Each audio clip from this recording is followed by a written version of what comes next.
Welcome back. Welcome, excuse me, to Sports Econ 101. I already thought we were in the second segment, but we're still in the first segment here. Sports Econ 101, the show where we discuss sports topics from a business perspective. I'm your host, Edward Brown, along with my co-host, Russell Jackman. At each commercial break, we're going to ask a sports trivia question. And again, in honor of Mr. Russell Jackman, we know how much he loves basketball. So it's called Trees in the NBA. I think you kind of figure out what that means. All right. Rollins. Obviously, we're going to talk a lot about Mr. Rollins. Yes, of course. Okay. Let's see here. So a few things. These are just kind of all over the board, but when we get back, I want to talk a little bit about what was the deal about Greg Popovich grabbing a mic and telling the fans to stop booing. Then there was Tom Brady criticizing the NFL for becoming, quote, mediocre. And then Alex Smith giving him a lunch. Alex Smith, what? Alex Smith gave a shot back at Tom Brady for what he said. Okay, we'll get into that in the next segment. Are the A's still the A's fans still trying to disrupt the move to Las Vegas? I don't know. That is a new question. Yeah, and then the most recent thing that just happened, Jimmy G going back to the Patriots. Holy smokes. Also want to ask Russell how he did on his fantasy football. Don't say anything yet. Don't say anything. We'll tease the audience with that. We'll find out how you did on the next week.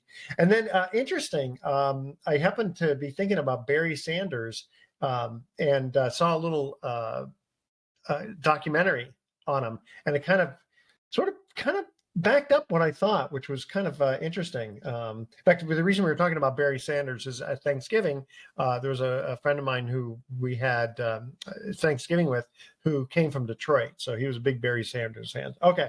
All right. Stay with us. You're listening to Sports Econ 101. Don't touch that dial. We're going to be right back.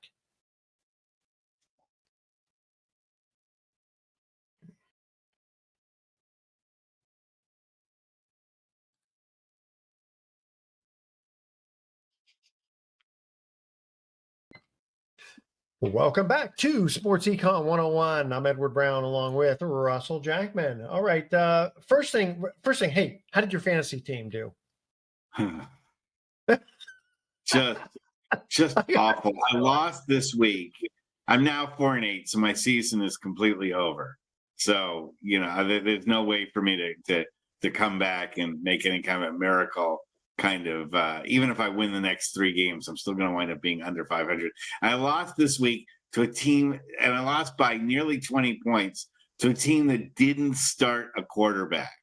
Their quarterback was on IR. They didn't replace him, and I still lost. And at that point in time, you just take the horse out back. Dot. Shoot it. Send it to the glue factory. No, it's better luck next year. With only 4 wins, it really disturbs me that I was only able to accomplish that much. Things went downhill when I lost Kirk Cousins. I had Kirk Cousins and I had Nick Chubb, and those 2 guys got hurt for the season, and I really wasn't able to replace them. By the way, I want to mention that last night was maybe one of the least interesting football games I've ever watched. Well, except for all the turnovers.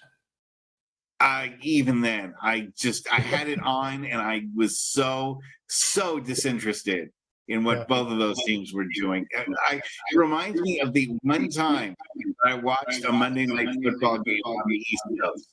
I've only watched one Monday Night Football game in my life on the East Coast, and it was the Colts against the Jets. And the final score was 9-6. There you go. It was 3-3 at halftime, or maybe it was 6-6 at halftime. And I remember falling asleep, because the game starts at 9:00. Yeah. You're on the East Coast, and that for us West Coasters is a complete difference in reality when you have Monday Night Football starting at 9 instead of 6. And by halftime, I just couldn't keep my eyes open. It was so dull, so boring. I feel bad sometimes for the people on the East Coast. They got to stay up really late to Well, don't watch some some of the games football. start? They used to start at 6 o'clock. Don't they start earlier now? 5:20. Okay, well, I mean It's not, that it helps a little doesn't bit. make that much of a difference. And, for a game that goes slow, and if there's, injury timeouts or anything like that, Oh I yeah. mean, the end of the game could be around midnight. Well, just remember Justin Jefferson of the Vikings. He doesn't care about your fantasy team. He's more interested in his health. Isn't that selfish of him? And that's also what the coach for Atlanta has done. I don't know if you've heard about that at all, where No. he was saying like he's making moves with Bijan Robinson that make no sense whatsoever. And when asked why he does it, by not playing his star running back as much as he could, or one time he held him out for the whole game except for one play, which would then mean that anyone who had a fantasy guy wouldn't get a substitute. You'd still get the like one play for 4 yards, and that's all your player would get. And his quote was like, "I don't want fantasy fans telling me what to do. I'm smarter than fantasy fans. So if I, choose not to play a guy, that's because I want to send a message to fantasy fans that they don't run the team I do." Well, wait a minute. And You don't play your players to send a message to you play your players whether to try to just win or win a game or look it up. Look it up. He's been no, I quoted. know. I believe you. I'm just saying that's kind of stupid that you don't purposely do something to. So they say I'm going to just show the fans that I'm in charge. I mean that's kind of a stupid way to coach. Well, he probably won't be coach after this year. So, I think the message has been sent to everyone that, what? Make fantasy fans happy, because they're the ones that are actually our bosses, to be honest with you. Fantasy football is what drives the league. It makes it bigger than anything else. Fantasy is not big in basketball, and it's not it was big in baseball, but it's kind of faded away. And it's a fever pitch for the NFL. And that's mainly because you only have one game a week, so you can really That's true. That's the reason. plan Yeah. for it. You don't have to with baseball and with basketball. You have to stay on it every day, pretty much. Yeah. No, that's a very good point.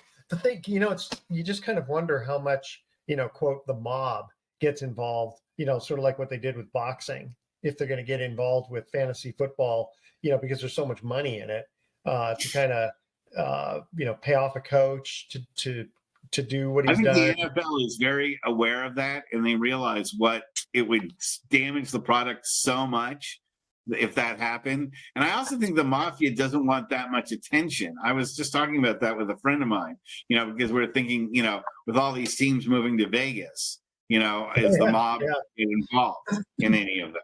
And I just think that the mob makes money in so many other ways that are low profile, and they don't want to get caught with their hands in the cookie jar in something that big. So I think they'll always be kind of involved in gambling, but on the side, and not try to influence what actually happens in the game itself. Because don't be surprised. I mean, when there's a lot of money on the table, you just don't know. I mean, it's very easy for a coach to not put a player in for reasons of saying his health and I mean I could easily see a player kind of saying what, my ankle hurts and I got hurt on this play. That's really easy to do. And if the NFL found that was happening and didn't do anything about it, it would destroy the product. It would destroy the credibility of the product. But that's pretty. That's it's so easy to like go out of a game at least for a number of plays because going into the blue tent for something. Talk to Pete Rose about how easy it is. Yeah, well, I mean, he bet on his team to win. I bet you he bet on his team to lose. I'm willing. You know what? You're right. You're right. Even though he said he's never done that, he's a chronic liar. He's a chronic liar. He's already been proven to lie. And what else? If he bet on his team to win, he probably would have admitted it and been allowed into the Hall of Fame. But the fact that he had to take a lifetime suspension from the Hall of Fame shows that he probably did something much worse than just bet on his team to win.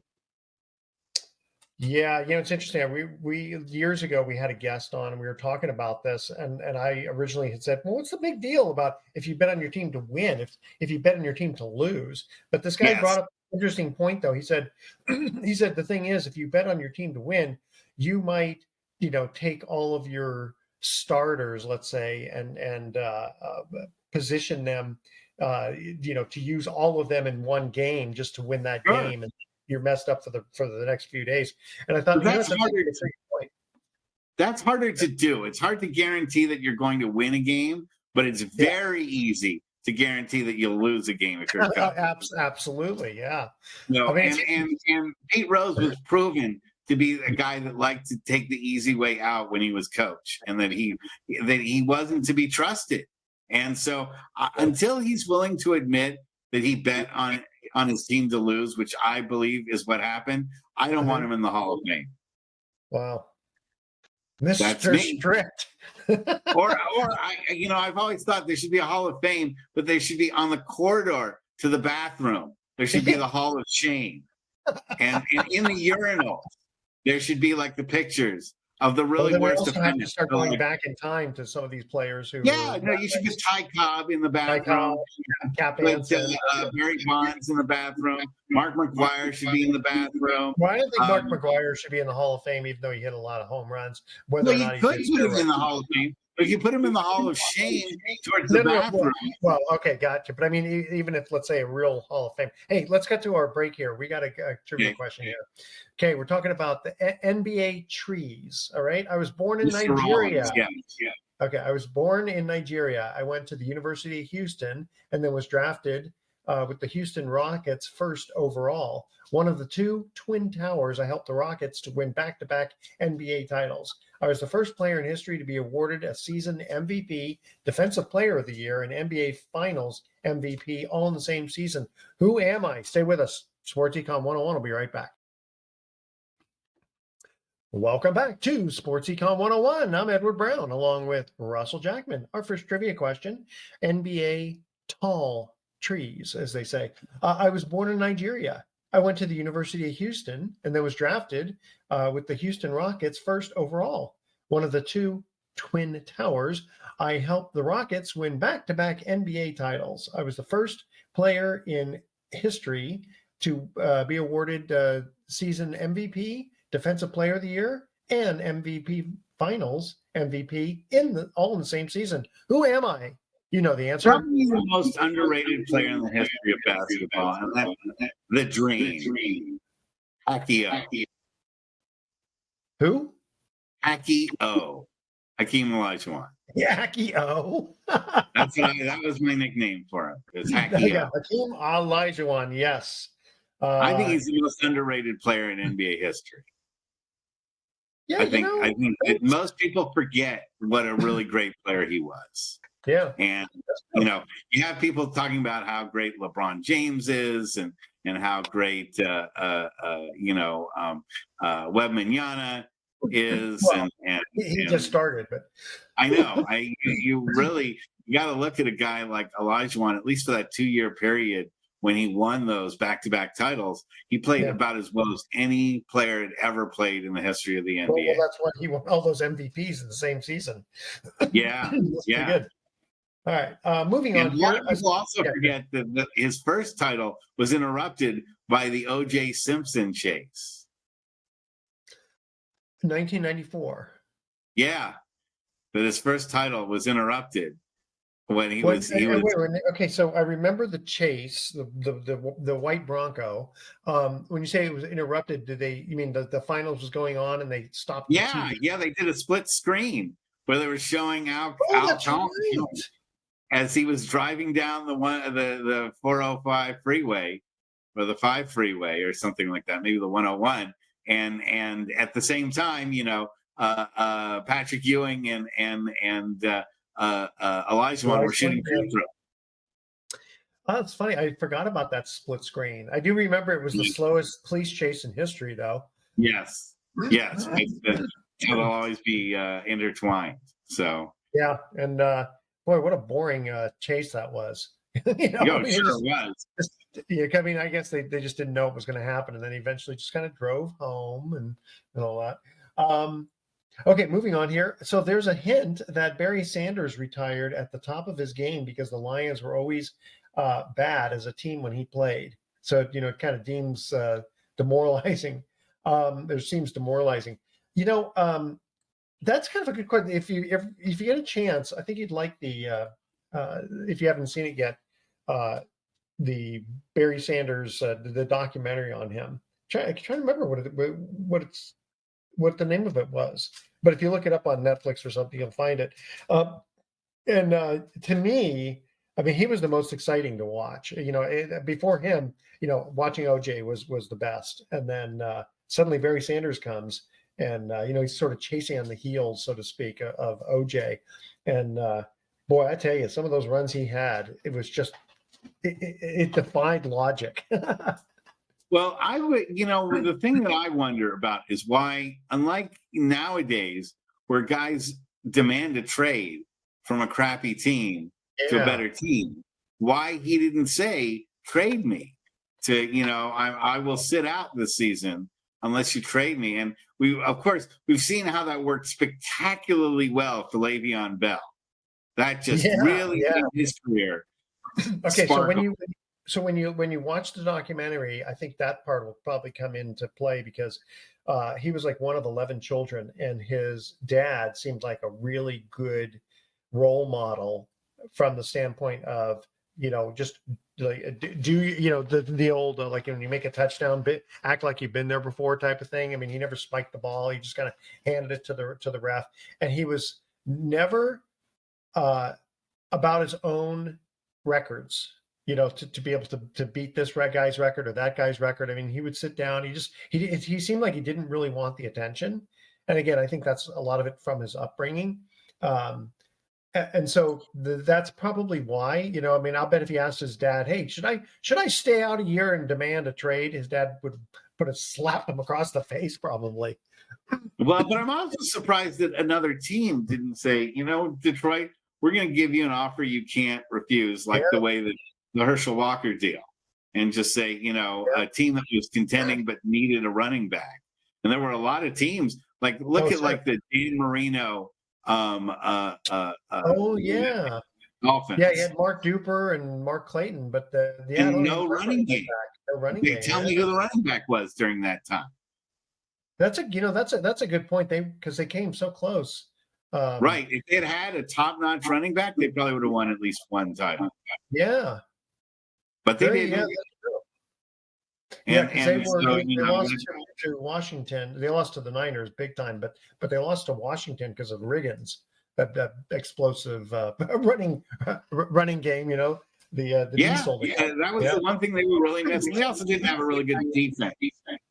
Miami's they were just such an offensive first football team that that's why the Niners, who had a much better balance to their team, was able to defense with Ronnie Lott and they were a powerhouse. Continuing on here, Jimmy G, Garoppolo back to the Patriots. I mean, and he's injured, and it's like. But he was traded? I didn't even hear that. Yeah, I just heard yesterday he got traded back to the Patriots, and I'm thinking, I guess the Patriots are just so low right now. They're probably. I bet they've been given a bunch of cash. I don't know how big Jimmy's contract was, but this is almost as big a statement about the Raiders as it is about Garoppolo. They were hoping that by picking up Garoppolo, they'd get themselves a veteran quarterback who would get them into the playoffs, and now they're nowhere near them. That's the thing is people kept saying, well, I mean, listen, I have nothing personal against Jimmy G. I just don't think he's a good quarterback. But they would say, well, look at the statistics. The 49ers win when they have him, but not because of him, maybe in spite of him. So it's like it's like as soon as we got rid of him, because we're out here in the Bay Area and we're 49er fans, as soon as we got rid of him, I was jumping for joy. I said, go away, he was a good enough quarterback, but not enough that would get you over the edge. In fact, we were going to talk about Tom Brady and his comments. Yeah, because by the way, I mean Garoppolo, what's the furthest pass he's ever thrown? Like 40 yards, maybe? Maybe. Yeah. Again, Maybe. I don't mind that he wouldn't throw far. It's that he would make about 3 or 4 bad decisions a game where you would stand back and just go, why is he throwing that pass? Yeah. What's the deal? Or not throwing it away when he should. Yeah. Yeah. Okay. Yeah. So let's go on. Let's move to Tom Brady. So Tom Brady criticizing the NFL for becoming quote mediocre, and I'm looking at this and going, okay, well, of course, penalties are too abundant if the players are tackled or hit in the wrong way.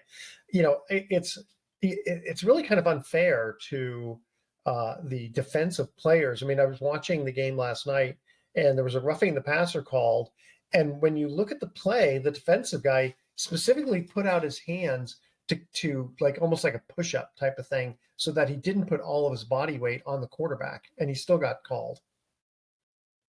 Yeah, well, Alex Smith called out Tom Brady and said, you know, hey, Tom, you just played 2 years ago.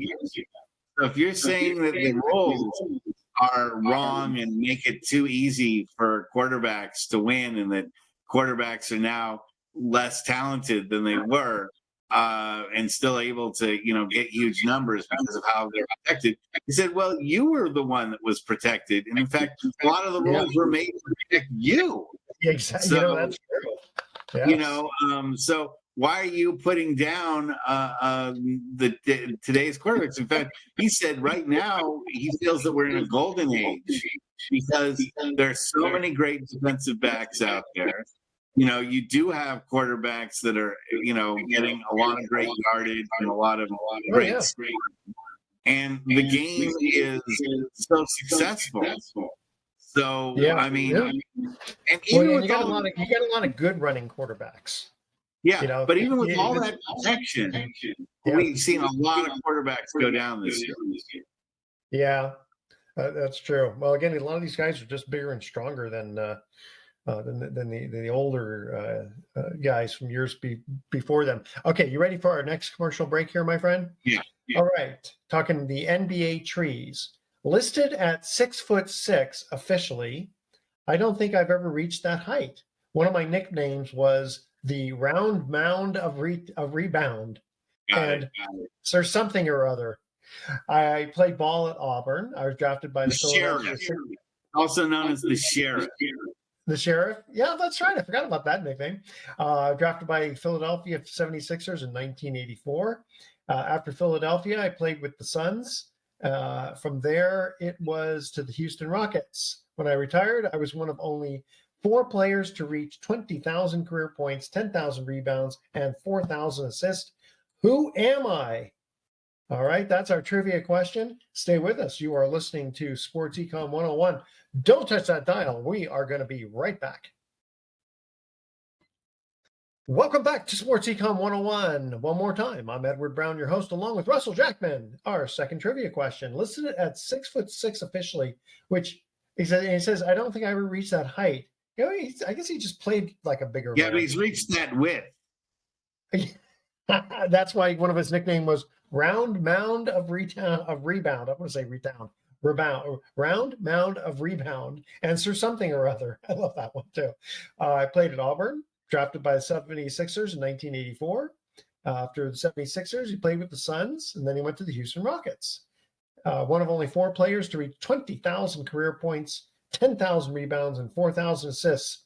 I'm trying to remember how many years he played in total, but who am he? Oh, it was horrible. Just horrible.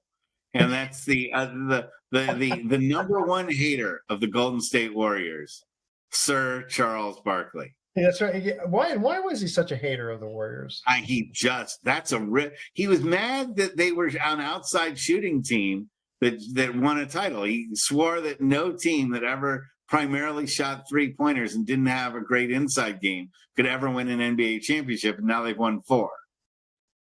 Okay. So, right. You know.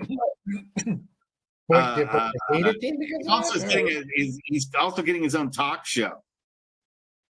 Yeah, I don't and know you if know you what? know. He was actually a guest shark on Shark Tank. Yeah, but now he's going to be on a talk show, which I think he's going to put his foot in his mouth constantly. So I'm not Yeah, one of Charles Barkley's biggest. I was a big fan of his when he was in Philadelphia because I yeah, thought he fought me really too. hard. But once he started opening his mouth, I stopped Yeah. being a fan. So it's one of those Hey, times that, like, if he had just been quiet, he probably would have been. He probably would have more fans than once he started opening his mouth.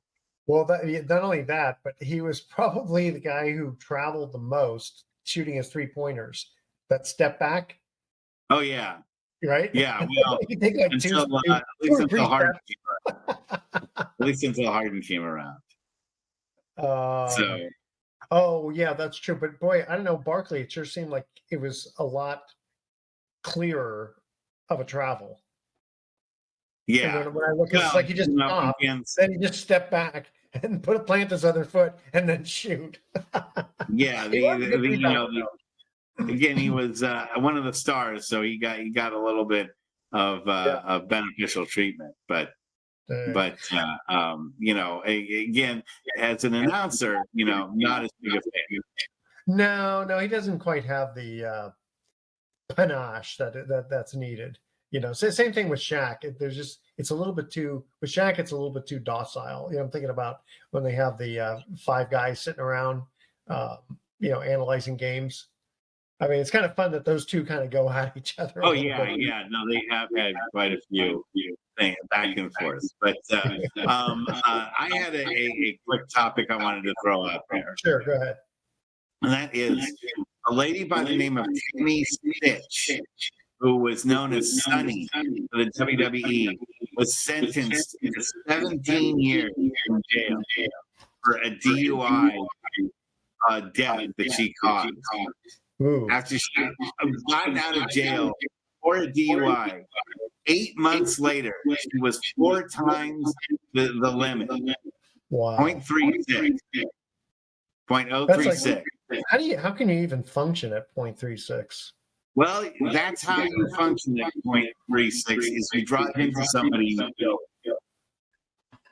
That's how you function.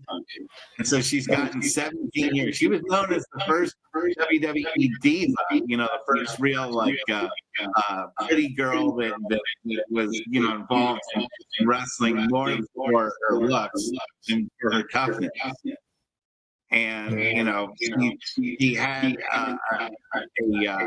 she was in love with this guy named Christian Dito, and she cheated on him. And when he found out, he got so depressed he committed suicide. And then what's her name? What's her name? Tammy Sitch, Sytch. And so she'll be, she's 50, she'll be out of jail when she's 67. Wow, that's Yeah. yeah. You're right. She definitely had some decent looks while she was. I know, and then she threw it all away for alcohol because of her depression. Right, it's another sad tale of what happens to some people when they get out of the spotlight. Yeah. Oh boy. Yeah. You look at her now, and it's like not the same. No, Of course, she's a little older now. So. Speaking of, that's another thing I wanted to bring up. It's not all that positive, but I watch a lot of cartoons, as you know, from when we had Vern. our pal over here, Vern Glenn. And there's a cartoon called Aqua Teen Hunger Force on late at night. And they had a guest star on their show, which was Sean Kemp. Do you remember Sean Kemp? Of course, yeah. The man child. He is now like 400 pounds. No, in real life.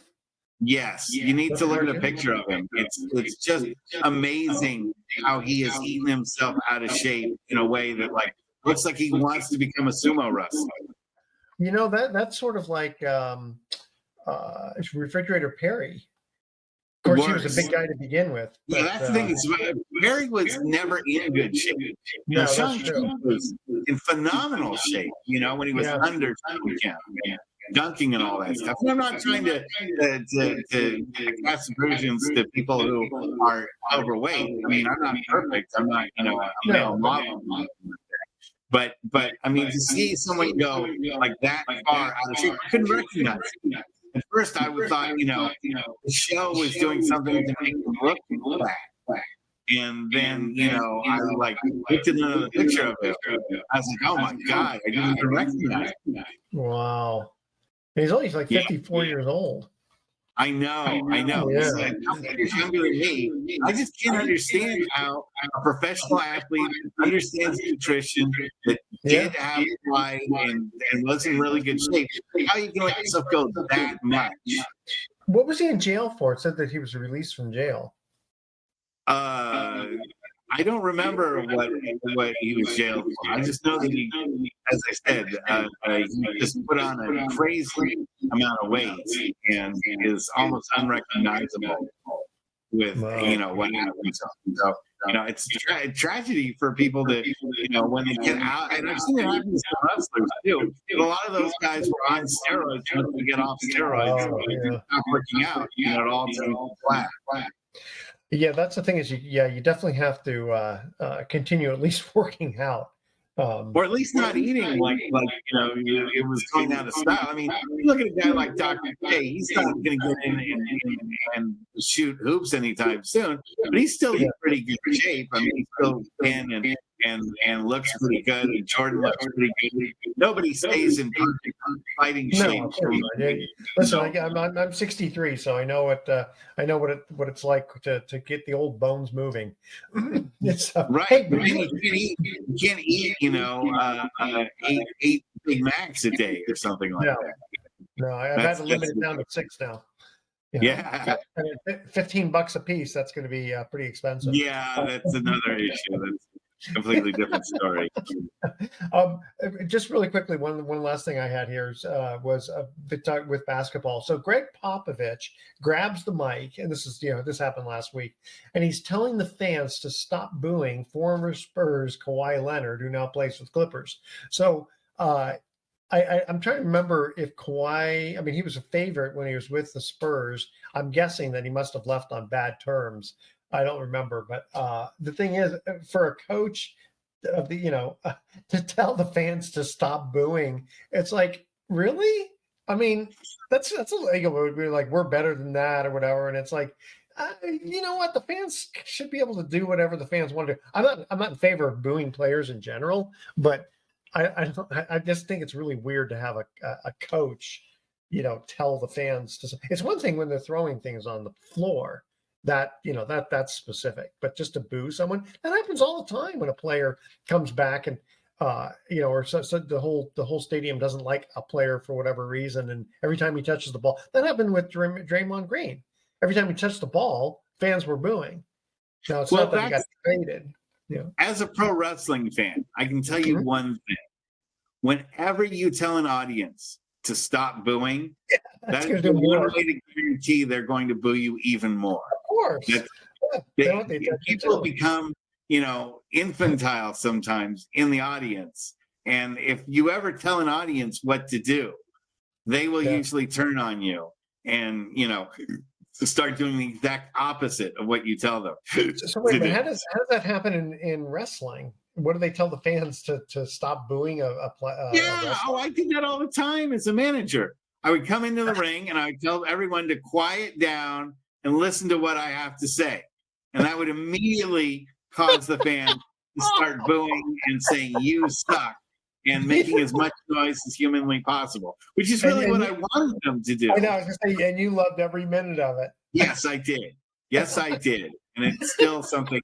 In fact, I do want to make a quick mention that 6 days ago was the anniversary of my friend's death, Mark Bison Smith. And, I do miss him a whole lot. And he was a great wrestler and a guy that was headed for real greatness in the industry. And he had a heart failure and died at 41. Now, how much of the, because a lot of these guys are dying kind of early, and we know wrestling has takes its toll on the body. Is there a lot of have to do with steroid use? Mark never touched drugs. He Okay, so never that's one guy. It was he knew that he had a defective heart valve because his grandfather died of the same thing, and he often talked about not thinking that he would live for very long. So he tried to make the most of it.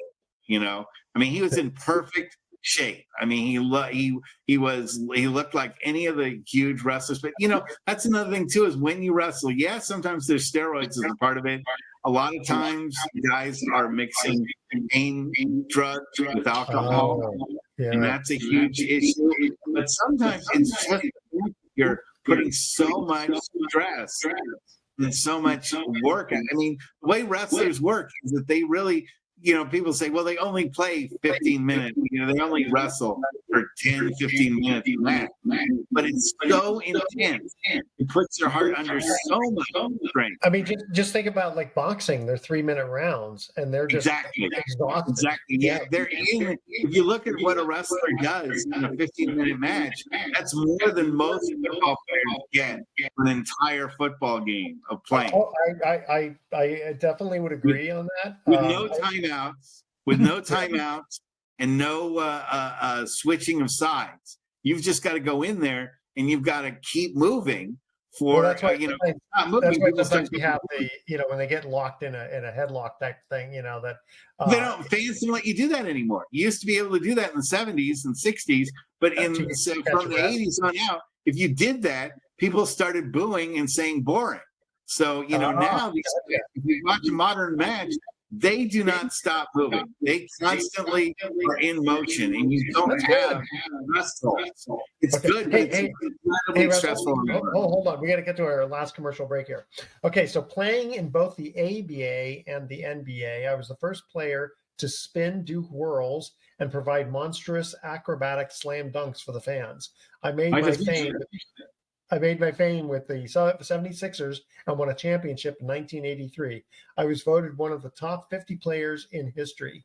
I don't know why, but some people thought I was a physician. Who am I? Yeah. All right, stay with it. You already knew this one. Stay with us. Sports Econ 101. We'll be right back. Don't touch. Welcome back to Sports Econ 101. Last time for today, I'm Edward Brown, your host, along with Russell Jackman. Our third trivia question.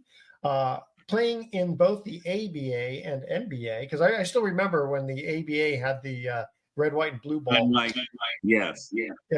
He was the first player to spin, do whirls, and provide monstrous acrobatic slam dunks for the fans. One of my favorite players. Who was this 76er? I was playing a statistical basketball game, and I actually was playing his card last night. And that's Dr. J. I was Dr. J. now. And so Dr. J was the one thing a lot of people forget about is in the ABA, he was averaging like 8 or 9 rebounds a game. He wasn't a small forward like he was in the NBA. Yeah. He was actually almost a center as far as his ability to rebound and to block shots. Well, that was a good merger, just like when the AFL and the NFL got together and said, you know what, let's just kind of put this all together. Really, I guess it was really the Jets that kind of, with Joe Namath, kind of put them on the map to say, hey, wait. Here's a trivia question back to you. Go ahead. Other than the Nuggets, name the other ABA team to win a title in the NBA. Well, let's see. It wasn't the Atlanta Hawks. No. San Diego Clippers, Cincinnati Royals. No, they were not in the ABA. Give it to me. San Antonio. San Antonio. Yeah. Okay. Hey, Russell, you ready for a very good question? I like that. Okay, here's our thoughts of the day.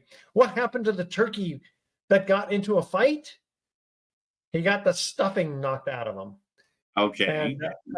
And the logo, this one's kind of interesting. The logo of the Royal New Zealand Air Force features the kiwi, which is a flightless bird. Yes. It's kind of funny for the how many times the New Zealand Air Force has had to do it. Well, that's true. All right. Tune in next week to Sports Econ 101. We'll be discussing sports topics from a business perspective and asking more sports trivia questions. Thanks for listening. On behalf of our team, I'm Edward Brown, your host. We'll see you next week. Adios.